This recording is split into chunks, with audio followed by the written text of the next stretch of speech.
ঈশ্বর দর্শন কি মস্তিষ্কের ভুল? সংশয়াত্মা বিনশ্যতি। মনি ভাবিতেছেন যে সে শিখা তো সত্যকার শিখা নয়।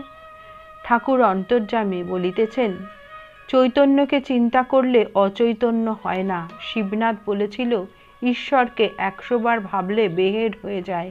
আমি তাকে বললুম, চৈতন্যকে চিন্তা করলে কি অচৈতন্য হয়? মনি, আজ্ঞা বুঝেছি।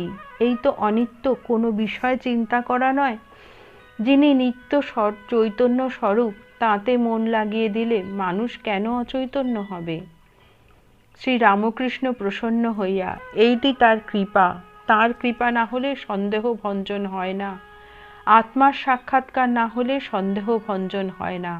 তার কৃপা হলে আর ভয় নাই। বাপের হাত ধরে গেলেও বরং ছেলে পড়তে পারে, কিন্তু ছেলের হাত যদি বাপ ধরে আর ভয় নাই। তিনি কৃপা করে যদি সন্দেহ ভঞ্জন করেন আর দেখা দেন, আর কষ্ট নাই।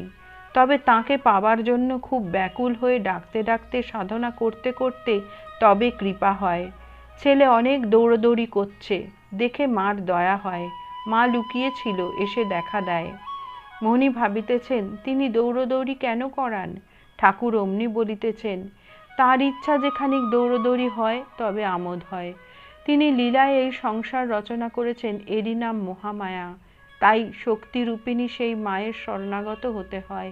মায়া পাশে বেঁধে ফেলেছে, এই পাশ ছেদন করতে পারলে তবেই ঈশ্বর দর্শন হতে পারে। জয় ঠাকুর।